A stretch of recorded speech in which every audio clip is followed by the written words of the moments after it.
Louvado seja nosso Senhor Jesus Cristo.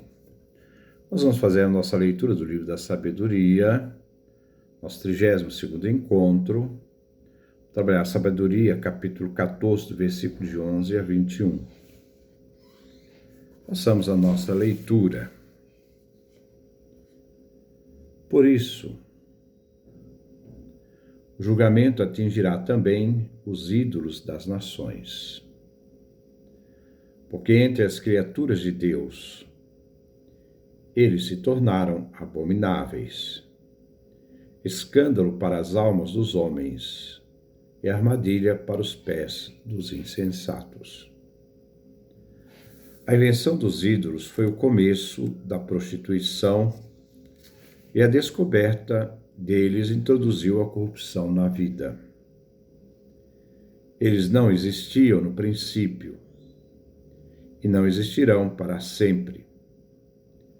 Entraram no mundo por causa da vaidade dos homens e, por isso, o seu fim rápido já está decretado.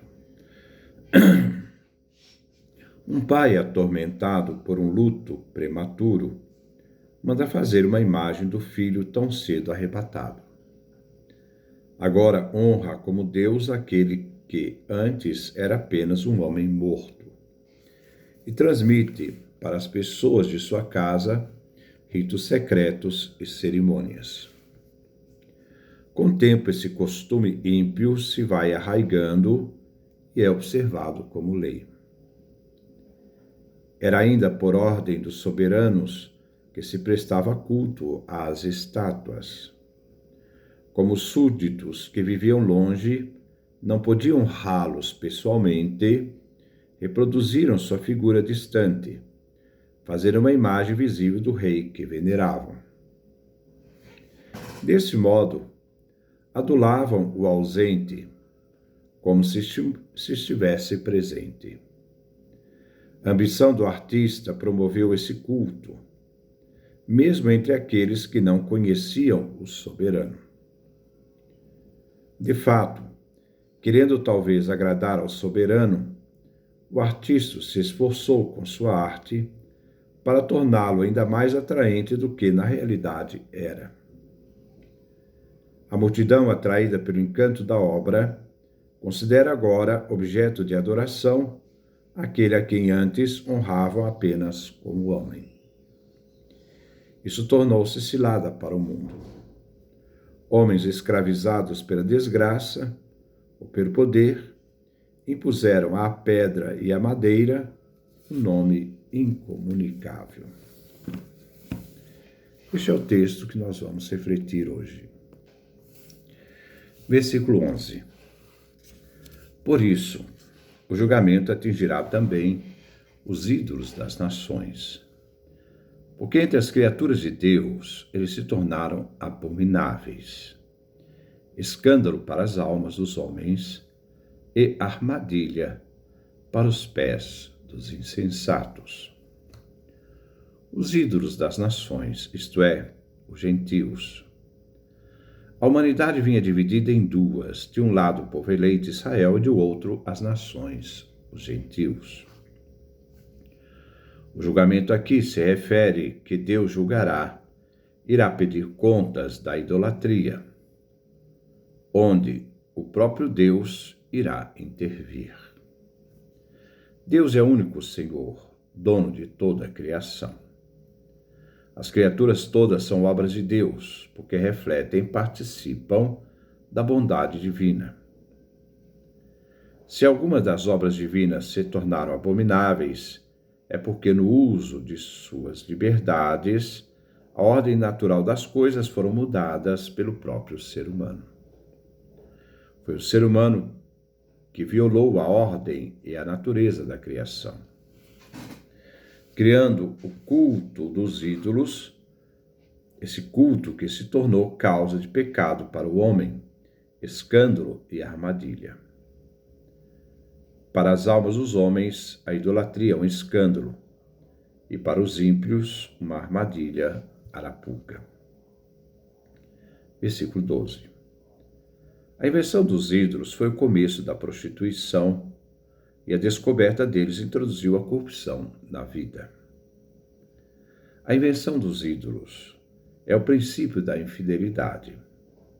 Esta invenção foi o começo da prostituição, a palavra grega porneia, que se refere às desordens sexuais. Corresponde no hebraico o termo zanut, que designa o culto aos deuses falsos. Prostituição, no Antigo Testamento, é o culto dos deuses falsos. No Antigo Testamento, a infidelidade a Deus era vista como prostituição. Israel pertence a Deus e só a Ele. Israel é metaforicamente chamado de esposa e Javé, esposo, em razão da aliança realizada no Sinai. Israel deve fidelidade absoluta a Javé Deus. Quando os judeus cultuam os deuses falsos, ele se prostitui, e isto é traição a Javé, adultério, prostituição. Também os outros povos, criando culto aos deuses, se tornam eles mesmos infiéis ao único Deus Criador. E que também é o Deus de todos. Para o autor, a idolatria é uma aberração que irá desencadear toda uma desordem, no caso aqui, religioso-moral. A corrupção da vida. A corrupção na vida. O termo corrupção tem sentido moral, e vida refere-se à vida humana, em seu aspecto ético-religioso. A introdução da idolatria na vida do ser humano desencadeia desordens, corrupções, dentre elas as mais importantes. É o desconhecimento de Deus, no versículo 22 desse capítulo, as vaidades humanas, deste capítulo, também o versículo 14, a adulação dos poderes, nós vemos capítulo 17 e 19, o desejo de lucrar, capítulo 15, versículo 4 e 12. Versículo 13. Eles não existiam no princípio e não existirão para sempre. No princípio da criação, não existiam ídolos, e eles terão um fim determinado, visto que não existirão para sempre. Ele não trata aqui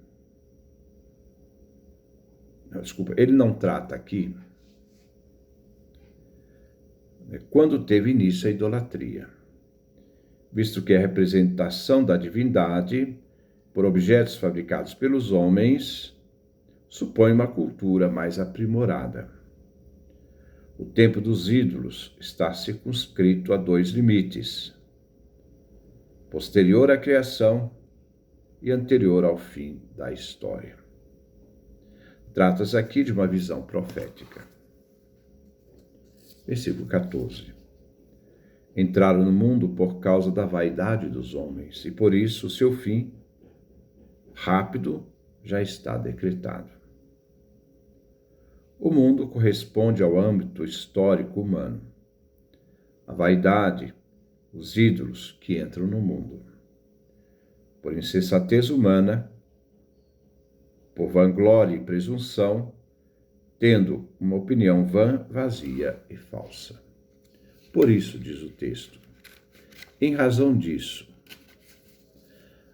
o que aqui abusivamente foi introduzido no mundo das criaturas não pode deixar, pois só vai subsistir o que foi querido por Deus e está de acordo com seus planos e desígnios. A idolatria irá desaparecer a curto prazo de tempo. Vemos que o ser humano divinizou as grandes potências estrangeiras, Egito, Assíria, Babilônia, etc., que foram denunciadas pelos profetas, principalmente quando o povo de Israel e Judá faziam alianças com povos estrangeiros e lhes pagava tributos. Depois vem a denúncia, a divinização dos bens deste mundo. Jesus irá falar do serviço a Deus e, de outro lado, do serviço ao dinheiro, mamon. Os ídolos levam os seres humanos a criar estruturas criadas, seja por pura criação, cuja fonte é o egoísmo do ser humano, seja em razão do medo e insegurança do futuro, e ter alguma coisa a que se apegar, seja por soberba do homem, ou seja para justificar seu poder. Versículo 15. Um pai atormentado por um luto prematuro manda fazer uma imagem do filho tão cedo arrebatado. Agora honra como Deus aquele que antes era apenas um homem morto, e transmite para as pessoas de sua casa ritos secretos e cerimônias.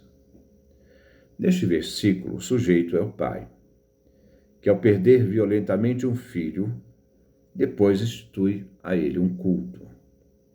Aqui o autor quer expor como surge o culto a familiares defuntos. Na tradição humana, sempre houve respeito e veneração com os falecidos, inclusive entre os cristãos. Mas o autor quer destacar aqui facilmente que esse culto que se faz aos mortos pode se tornar um culto idolátrico. O filho tem uma morte prematura, o contexto deixa entender uma morte violenta e inesperada.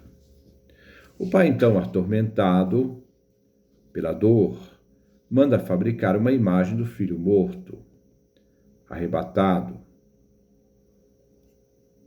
morto violentamente, e será depois objeto de elevação às honras divinas de alguém que não existe mais, morreu.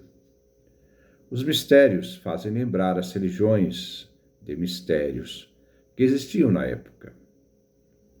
Para participar dessas religiões, era necessário ser iniciado, onde se consagrava o novo fiel a fazer a união mística com o seu Deus. O pai, diante do filho morto, cria um culto e faz introduzir este culto por meio de ritos secretos, que o pai mesmo cria, e cerimônias para justificar este culto. Versículo 16. Com o tempo, esse costume ímpio se vai arraigando e é observado como lei. O costume se torna lei. Este costume é ímpio, porque se opõe à verdadeira piedade de adoração que se deve dar a Deus verdadeiro. O culto das imagens dos deuses vinha introduzido na vida pública por decreto de reis. O autor deve aqui lembrar a ordem de Nabucodonosor de adorar sua própria imagem, como também lembra o livro do Êxodo, onde o próprio Deus proíbe a fabricação de imagens e a adoração dos deuses. Êxodo capítulo 20, versículo 4 a 5. Versículo 17. Era ainda por ordem de soberanos que se prestou culto às estátuas. Como os súditos viviam longe e não podiam honrá-los pessoalmente, reproduziram sua figura distante, fazendo uma imagem visual do rei que veneravam. Desse modo, adulavam o ausente, como se estivesse presente. Vemos que os reis faziam suas imagens para que as pessoas lhes prestassem culto, respeito e submissão. Era uma veneração do rei, que não podia estar presente em todo o império. A obrigação de venerar o rei, embora longe, mas presente em sua imagem, nos mostra aqui que o autor quer dizer que isso se trata de uma bajulação daquele que está ausente e uma submissão ao rei, enquanto o fiel deve submeter-se somente a Deus. Faz lembrar o culto imperial dos imperadores. Este culto, no Ocidente, presente já no Oriente e na Pérsia, teve início com Alexandre Magno, de 356 a 323, foi a vida de Alexandre Magno, quando ele dominou a Pérsia, 334 a.C., e trouxe para o Ocidente este culto do imperador como ente divino. Versículo 18. A ambição do artista promoveu esse culto, mesmo entre aqueles que não conheciam o soberano. A produção artística que encontramos no mundo helenista grego revela a influência daquele que faz a obra, o artífice.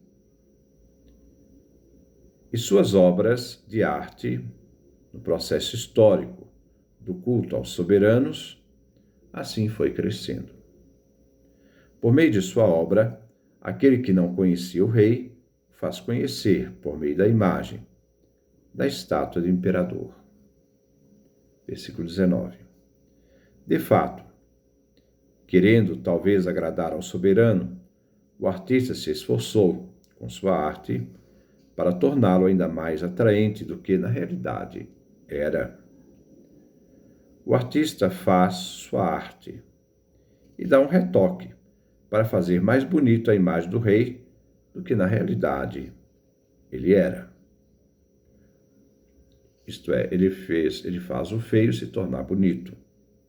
Hoje se faz muito nas fotografias o retoque, para fazer uma apresentação que muitas vezes não corresponde à realidade devido às imperfeições do modelo. Os artistas adulavam assim os imperadores. Versículo 20.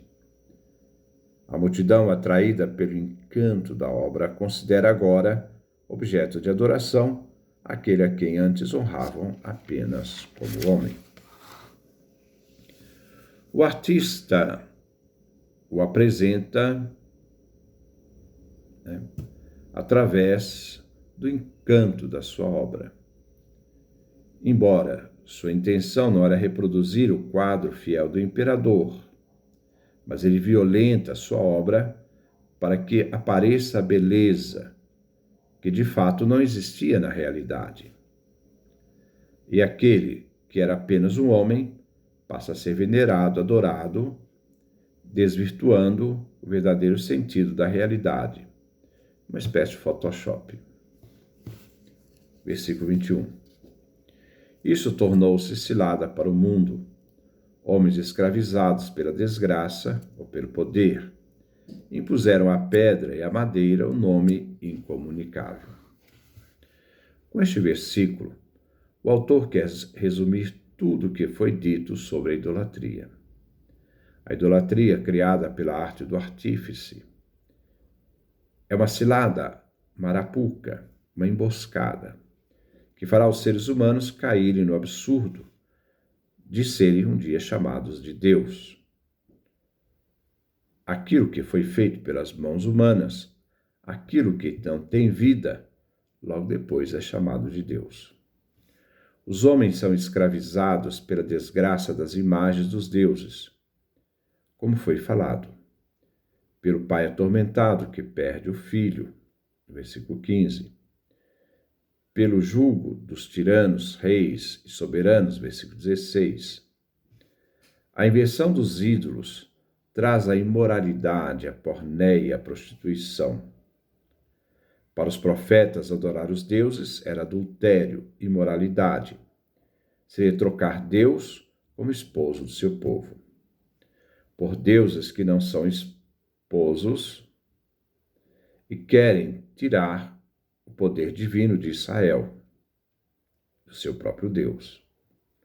Os artistas e idólatras impuseram à pedra e à madeira, elementos sem vida, o nome de Deus, que é incomunicável. Então eles diziam que ali era Deus, na sua obra, atribuindo à obra humana ser Deus. A pedra e o lenho, madeira, são ídolos. Isaías capítulo 37, versículo 19, Jeremias capítulo 3, versículo 9. Não se pode dar às estátuas e imagens o nome de Deus, pois Deus contém todas as coisas, não é contido por nada nem por ninguém. Não vamos confundir esse discurso que está sendo falado aqui dos santos que viveram, amaram a Deus, serviram, se tornaram exemplos para nós. Suas imagens são retratos de fidelidade ao próprio Deus, não para serem adoradas, mas para serem respeitadas, diante de uma vida que foi capaz de amar e ser um grande instrumento, um sinal dessa presença de Deus na vida deles, para mostrar que se Deus foi capaz de realizar na vida deles o que ele fez, é capaz também de realizar na vida daquele que crê. Então, honremos os nossos santos, mas jamais adoremos Deus nas obras humanas. Que Deus nos dê a sua graça, a sua bênção, sua face resplandeça sobre nós.